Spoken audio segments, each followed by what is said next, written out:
In 2008, the world witnessed a financial collapse that altered the global economy. What many didn't realize was that the roots of this crisis began with a discrete agreement, far from the spotlight. The story begins in an environment that seemed stable and prosperous, but hid deep-seated tensions beneath the surface.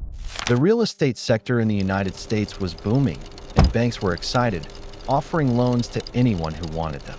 The idea that property was a safe bet spread like wildfire. However, this euphoria brought with it questionable practices.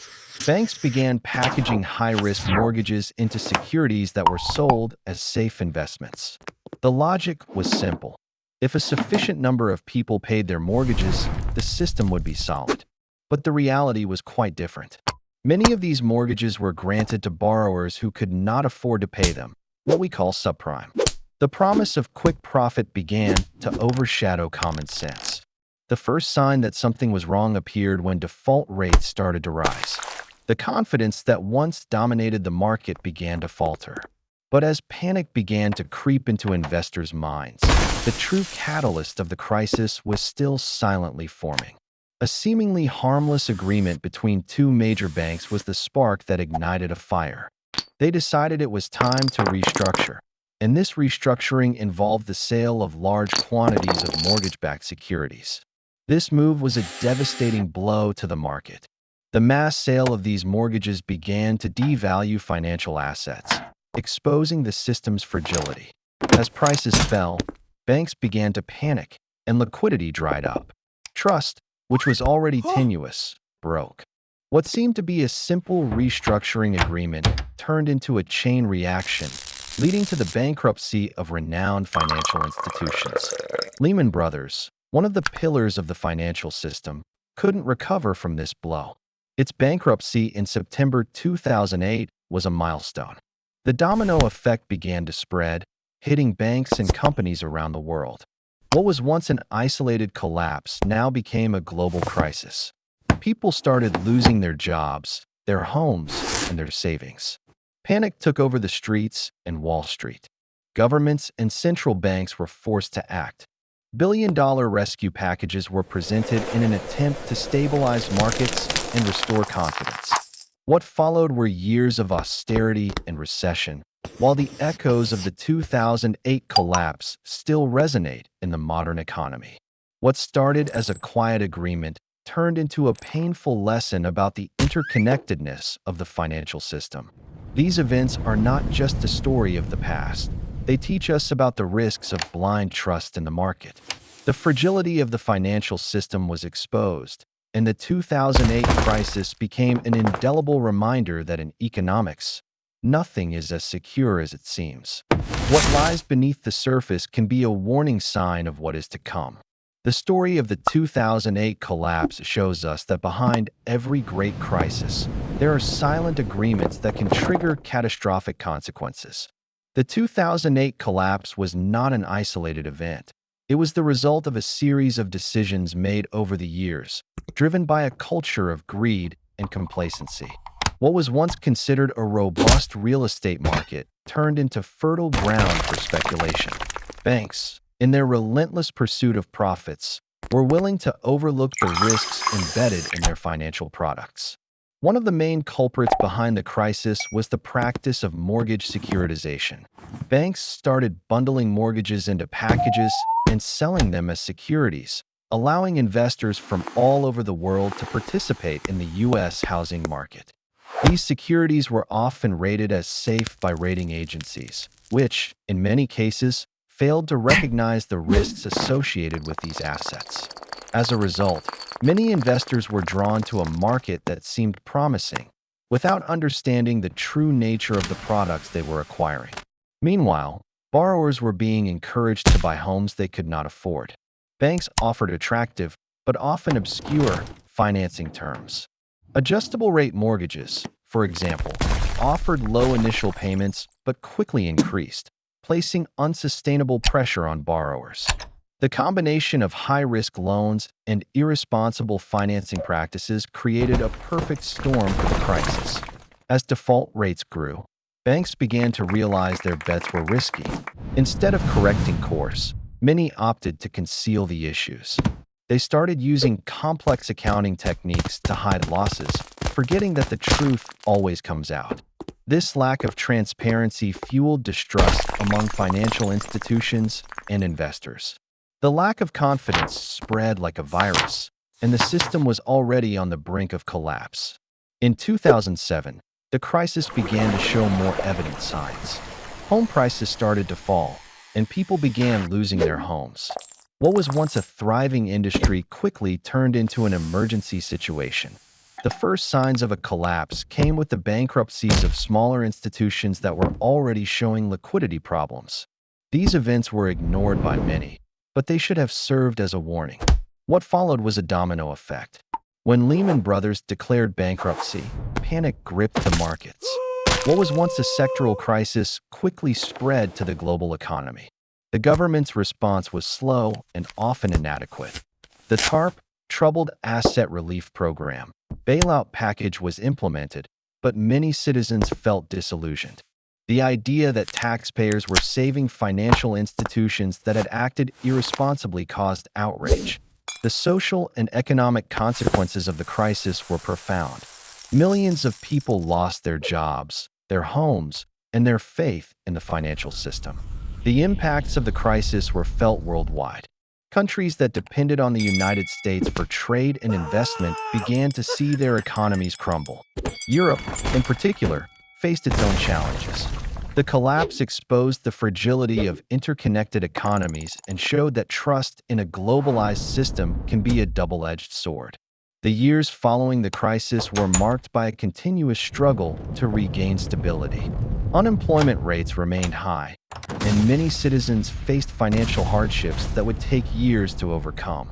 The lessons learned from the 2008 collapse became a recurring theme in debates about financial regulations, and many called for reforms in the banking system. Financial regulations were hotly debated, and, eventually, some changes were implemented. The Dodd-Frank Act, passed in 2010, was an attempt to prevent a similar crisis from happening again. This legislation brought a series of changes, including the creation of the Consumer Financial Protection Bureau, which aims to protect consumers from predatory financial practices. However, there are still many critics who argue that the reforms did not go far enough. The 2008 crisis also brought to light ethical issues in banking practices. The perception that banks prioritized profits over social responsibility generated widespread skepticism towards financial institutions. The psychological impact of the crisis was profound. Many citizens began to view the financial system as an adversary, not an ally. Today, more than a decade after the collapse, the lessons are still relevant. The study of the 2008 crisis teaches us that trust in a financial system should not be blind. Transparency, responsibility, and ethics are fundamental to economic health. The interconnectedness of global markets means that a mistake in one corner of the world can have repercussions everywhere. In short, the 2008 collapse was a milestone in modern economic history. It exposed deep flaws in a system that many believed to be unbreakable. The crisis was not just a financial event. It was a wake-up call about the fragility of our interconnected world and the importance of a deep understanding of the structures that underpin our economies.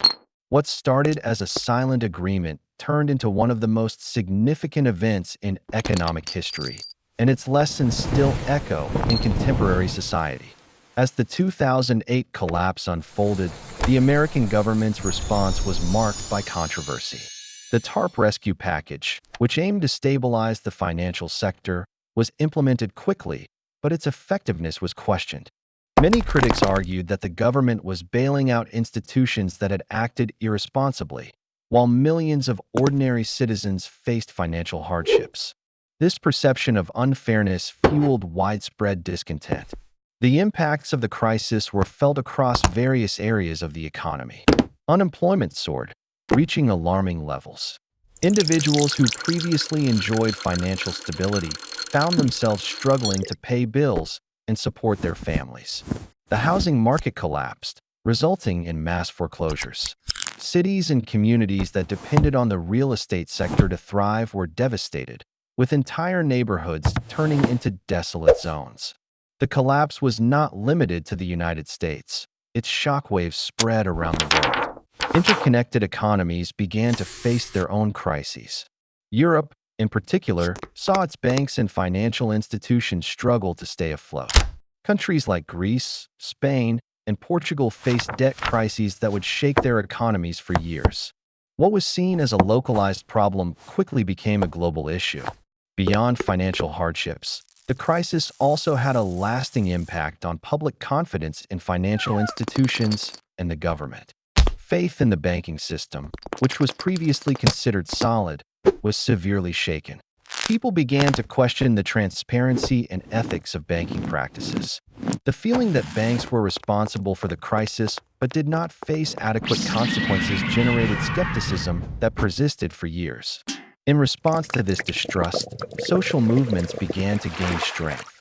The Occupy Wall Street movement, for example, emerged as a voice against corporate greed and economic inequality.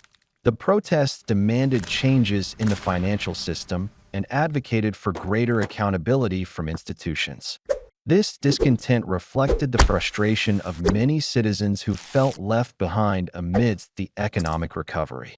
Over time, the economy began to recover slowly, but the recovery was not uniform. While some areas prospered, others continued to face difficulties. Economic inequality deepened, with a growing disparity between the rich and the poor. The middle class, which had been a pillar of the American economy, faced significant challenges, and many began to question whether the American dream was still attainable. The lessons learned from the 2008 crisis led to an ongoing debate about financial regulation. Although the Dodd-Frank Act was an important step, many experts argue that more reforms are necessary to ensure the stability of the financial system. The need for more rigorous oversight of banking practices remains a central concern, especially in a world where financial innovations are constantly evolving. Furthermore, the crisis highlighted the importance of broader financial education. Many consumers did not fully understand the financial products they were acquiring, which left them vulnerable to predatory practices. Promoting greater financial literacy is seen as an essential measure to protect consumers and prevent similar mistakes from occurring in the future. The 2008 collapse also brought to light the need for greater international collaboration among financial regulators. In a globalized world, decisions made in one country can have significant repercussions in others. Therefore, a coordinated approach to financial regulation is crucial to avoid future global financial crises. Today, more than a decade after the crisis, the legacy of 2008 continues to influence how we view the economy and the financial system. The lessons learned serve as a constant reminder that trust should not be blind, and that accountability and transparency are fundamental to a healthy economic system. The collapse of 2008 was not just an isolated event. It was a call to action to rethink and reform a system that, in many aspects, still needs to evolve to ensure a fairer and more resilient economy. Before you leave, do two things now. Take a deep breath and hold on to what touched your heart today. And, if it makes sense, share this story with someone who also needs to hear it.